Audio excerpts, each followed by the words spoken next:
Baldouin et tous les cocus. Émile Baldouin, c'était mon grand-père paternel. Il vendait à l'époque, dans les années 30, du matériel électrique. Mon père faisait des installations électriques, non encastrées comme aujourd'hui. Et à l'époque, mon grand-père diffusait dans la rue Richard de la musique. Assez fortement, semble-t-il. Ma mère qui allait à la messe, mon père n'y allait pas. Ma mère qui allait à la messe était très gênée parce que pendant l'office, son futur beau-père diffusait une musique particulière qui s'intitulait « Si tous les cocus avaient des clochettes ».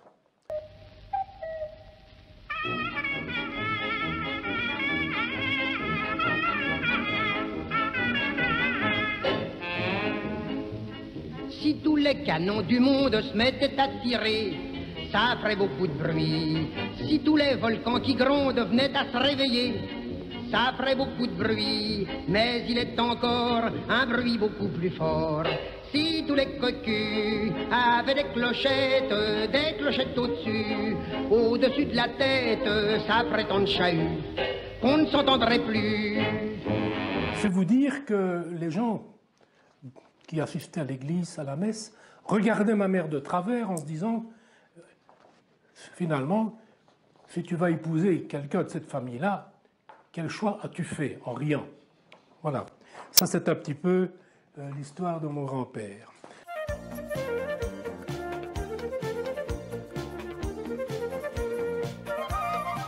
Une petite histoire qui est très courte, mais en fait qui me plaît bien de raconter. Chez Adam, François Adam, qui vendait à la Bazaouir des vélos, je rencontrais dans les années 50 Jean Brancard. Pour ceux qui se souviennent, Jean Brancard a été deuxième du Tour de France en 1955, après Louison Bobet. Et Jean Brancard venait se faire masser chez Adam et entretenir ses vélos. Et il nous parlait wallon. C'est quelque chose que je n'ai jamais oublié.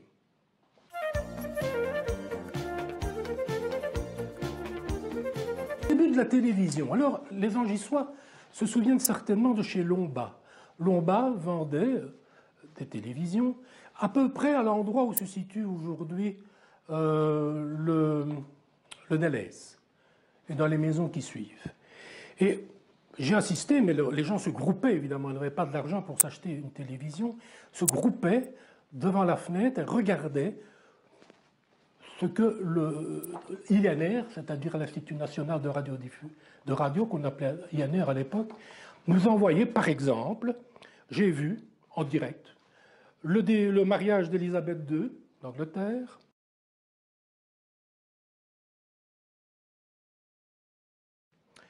le mariage du prince régnier de Monaco avec Grace Kelly. Et il se fait aussi qu'on disposait rue Richard d'une friterie, la friterie d'Abompré, qui étaient donc les parents de Félix, que les gens connaissent bien. Là, nous dégustions des frites sans modération, d'ailleurs, avec du Piccalilli, pendant que nous regardions la télévision. C'est là, bien entendu, que nous avons vu les films sur les grands conflits des années 50, l'invasion russe de la Hongrie. C'est là que nous avons vu la fermeture du canal de Suez et, disons, tout ce qui en a découlé. Et qu'est-ce qui en a découlé, particulièrement pour les commerces? C'est que les gens faisaient des provisions. Je me souviens, par exemple, être venu chez Pirard, qui est donc occupé la maison on a connue après, le funérarium Téjean. Je me souviens, par exemple, être venu chez Pirard. Eh bien, M. Pirard et Mme Pirard, donc c'était la famille Pirard-Jamotte, vendaient du fromage, mais vendaient aussi des épices de toutes sortes. Et avec mon père, quand la nuit tombée, nous étions venus avec une charrette que nous avions remplie de riz, de farine, et tous les produits qualifiés d'impérissables, mais aussi de bien périssables. Si la guerre s'était mal terminée, les bateaux étaient obligés de faire le tour complet de l'Afrique et ils ne pouvaient plus passer par le canal de Suez. C'est cela qui avait provoqué la panique. Et les magasins, évidemment, étaient pratiquement dégarnis. Il n'y avait plus rien à vendre. Je voulais aussi parler du Mardi Gras. Les enfants du village étaient masqués Et ils déambulaient dans le village. Et ils avaient un peu comme on fait aujourd'hui pour Toussaint. À l'époque, on disait chimina et broquette. On entrait dans un magasin, on disait chimina et broquette, ce qui avait une résonance, donne-moi un morceau de ton magasin, soit un morceau de boudin, soit un morceau de lard, soit une friandise. Et je pense que si je parle de chimina et broquette, c'est parce que ce fut aussi un événement qui me permit de vraiment bien connaître mon village et bien connaître les commerçants du village. Casino. Ah oui, le casino est absolument un lieu dont il faut parler et je serais intarissable sur le sujet si je n'avais pas fait un choix de vous parler d'abord d'une anecdote amusante.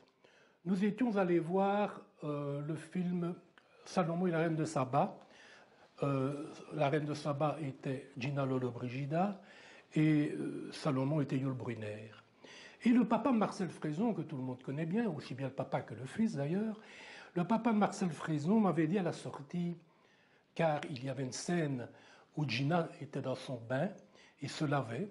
Il est clair que pour les années 59, 58, ce qui était, disons, l'époque, une femme dont on devinait les seins un peu en dessous de l'eau de la baignoire, c'est vous dire, par rapport à ce qu'on connaît aujourd'hui, eh bien, le papa de Marcel Frézon me demande à la sortie, « Francis, as-tu vu ce que Gina tenait en main, l'éponge que Gina tenait en main?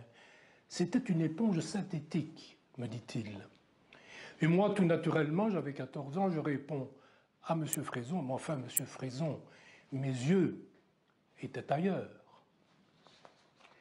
Alors, je suppose que vous allez découper tout ça. Quand Léopold Herten s'est noyé en juillet 57. Un peu plus triste, mais nous étions donc à la côte belge. J'étais avec Edmond Blatchen et sa maman, car nos deux mamans, Edmond et moi, étaient amis. Edmond et moi étions aussi amis, et nous n'avons cessé de l'être. Et je me souviens avoir acheté la Meuse, à Coxyde, un jour matin de juillet 57. Et nous avons été consternés d'apprendre que Léopold Herten venait de se noyer dans la Meuse, en essayant de sauver un garçon qui était tombé. Cet événement est absolument extraordinaire car on connaissait les parents, Herten de Jon. Il tenait un commerce de couleurs, papier peint, balatum.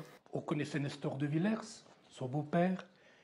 Léopold et Nestor nous fournissaient notre charbon. Et je dois dire que le village a été terriblement secoué par cet événement. Je tenais à vous le raconter.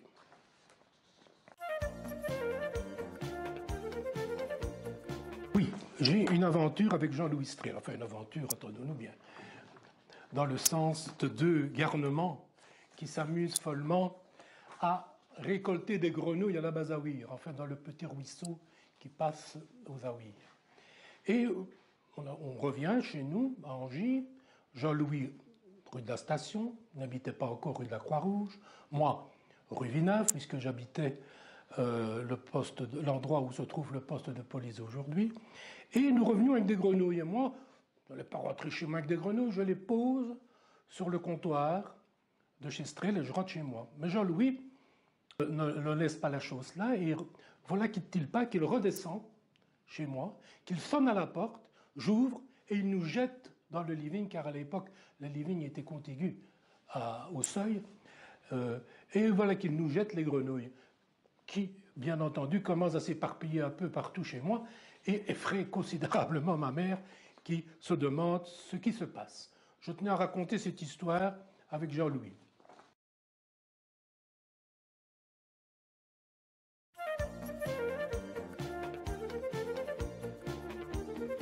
Mon grand-père paternel et mon père ont été, à un moment donné, au cinéma Casino, et c'est eux qui étaient opérateurs et qui projetaient les films.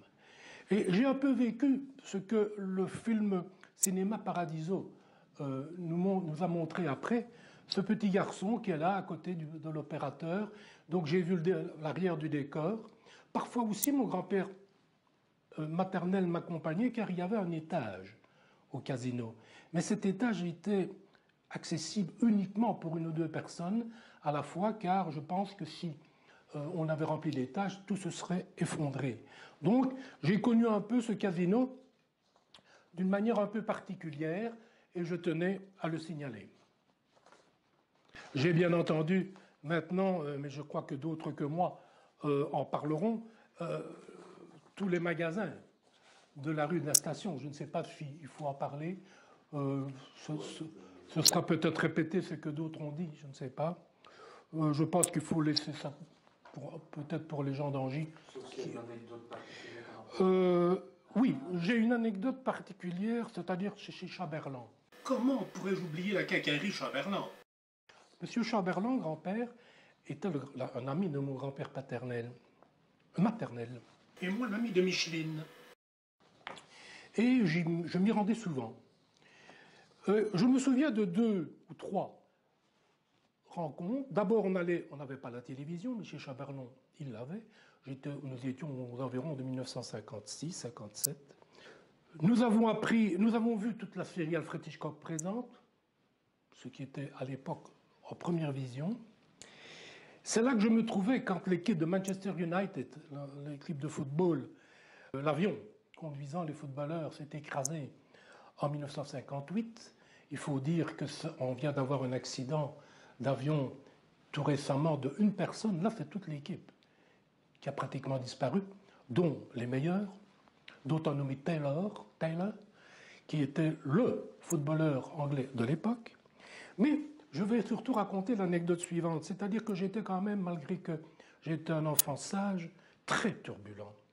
Et dans la cour de récréation de l'Athénée de Huy, que je venais de commencer, nous étions en 58, je me suis battu avec un ami, sans se faire de mal vraiment, mais toujours est-il que j'ai été interpellé par un surveillant, disait-on à l'époque, éducateur aujourd'hui, qui m'a dit, écoutez, pour demain, vous devez étudier par cœur le chat, la belette et le petit lapin, qui, je vous rappelle, est l'un des plus longs poèmes de La Fontaine. Je rentre chez moi le soir, je dis à mes parents, voilà, j'ai une punition, mais j'avais d'autres travaux. Et je dis, je n'en sortirai pas. Il y avait 3 pages à retenir par cœur. Et ma mère trouve la bonne idée d'aller chez Chaberlan et de téléphoner au préfet, à son privé, vous imaginez, en 1958. Et tout ce que nous avons eu comme réponse de la part du préfet, c'était « Madame, vous rendiez un très mauvais service à votre fils en me téléphonant. » Et il a raccroché.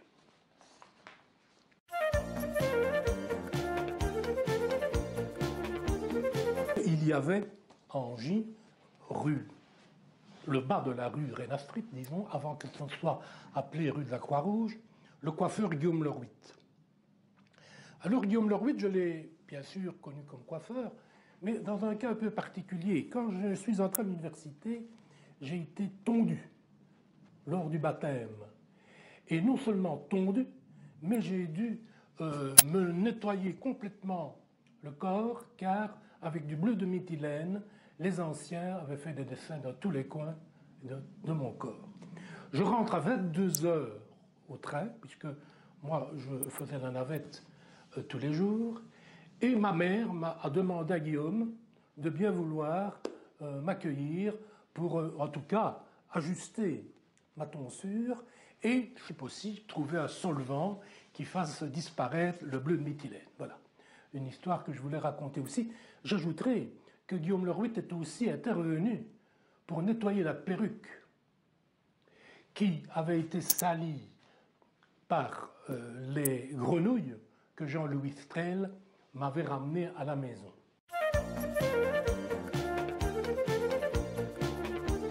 Je vais d'abord vous parler, enfin, vous lire, c'est la seule chose que je lirai d'ailleurs, un poème de Joseph Panet. Joseph Panet est décédé depuis quelques années, mais c'était un maître en wallon. Et il a fait un petit poème pour le marché d'Angy, que je vais vous lire. Les pièces des marchés est replay. N'aveux même des teutés sauto les trottoirs.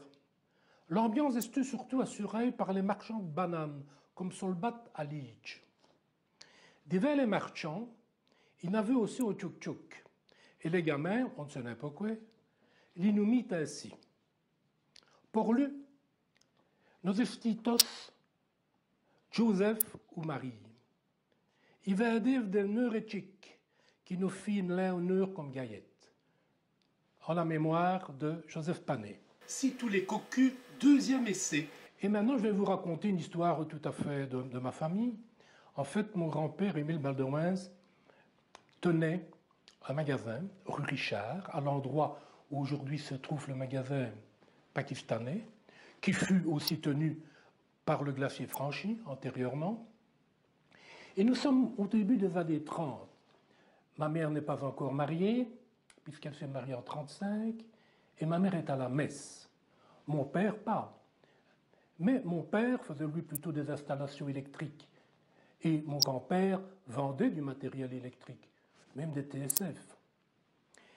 Mais il avait mis un diffuseur sur la façade de son magasin qui envoyait sur tout Angy, mais surtout sur la rue Richard, une musique qui déplut fortement à ma mère, car pendant la messe, cette musique était entendue de tous les fidèles. Et vous imaginez bien, nous sommes au début des années 30. Alors, le titre de cette musique, c'était « Si tous les cocus avaient des clochettes ». Vous imaginez bien que c'était bien avant que Pierre Perret chante le zizi. Mais je crois que l'effet de « Si tous les cocus avaient des clochettes » était encore plus fort dans les années 30, car on regardait ma mère de côté en se disant « Comment tu vas marier quelqu'un de cette famille ?» C'est une anecdote que je voulais vous conter. Le casino, tous les dimanches de 2 à 5 et l'audio de 5 à 8. Le casino, je voulais aussi vous raconter que j'assistais pratiquement tous les dimanches de 2 à 5 au cinéma. J'allais au cinéma. Et de 5 à 8, non content d'avoir vu le film, je me retrouvais avec des amis, Claude Colette, Michel Jaunet, dans la petite ruelle qui longeait le cinéma. La petite ruelle qui existe toujours d'ailleurs, qui jouait la place de la Gare à la rue Rera Street. Et dans cette petite ruelle, il y avait une porte latérale qui permettait d'entendre le son du film que j'avais vu de 2 à 5, et j'étais là de 5 à 8. Et nous finissions par connaître tout par cœur, tellement nous étions vraiment imprégnés de ce film, ce qui nous permettait d'ailleurs dans la cour de récréation dès le lundi d'échanger pas mal de bons souvenirs. C'était quoi le titre du film? Ah ben c'était tous les dimanches. Oui, il n'y avait pas de film en particulier, c'était pratiquement tous les dimanches. On ne sent pas ça, que c'est tous les dimanches. Je dis, Le café et la salle de Norbert Lecoq. Je voulais aussi vous raconter l'histoire de Norbert Lecoq et sa salle et son café. À côté de la maison espagnole, plus haut que la maison espagnole, donc c'est là que vivait Norbert Lecoq. Sa fille Gisèle faisait partie de mes amis. Et il se fait que chaque année, vers le 11 novembre, quand on commémorait la guerre 14-18, il y avait aussi une petite fête des différents combattants. Ceux de 40-45 d'ailleurs étaient présents aussi. La preuve, c'est que Renard, qui, comme vous le savez, avait tout un répertoire sur Popol, animait un peu le spectacle, parce que mon père, à la fin de la guerre, lui avait prêté ses pantoufles. Renard était libéré des camps et il n'avait plus rien aux pieds. Et il avait rencontré mon père tout à fait par hasard, et donc mon père lui avait prêté les pantoufles. Et c'est en remerciement de ce geste qu'il venait donc à Angy. Et si vous avez l'occasion d'entendre la chanson en wallon de Renard, François Renard, chantée comme Popol, c'est très amusant. Là, vous pouvez le mettre. Il est dans le film. Hein. C'est ton petit gamin qui ne veut plus papa, comme il est malin. Dispute au John, il le bras. Il crie mais venu tes joues, pour nourrir ses petits frais. Mais comme au rosquignou, il ne fait qui déchanter. les voisins Tito l'étendant, comme il est joyeux si Stéphane. Le décès de Victor Moreau lors du match Union Saint-Gilloise Standard. À côté de chez mon grand-père, et plus tard de chez mon parrain, car il faut bien dire qu'après la guerre, il n'y a plus eu de commerce. C'est mon parrain qui l'a occupé jusqu'au début des années 70. Juste le voisin s'appelait Victor Moreau et sa femme Marie Moreau. Son fils était Richard Moreau. Et c'était une épicerie. Et c'était une de nos épiceries habituelles. Et je me souviens très bien, un dimanche, être allé chez Moreau.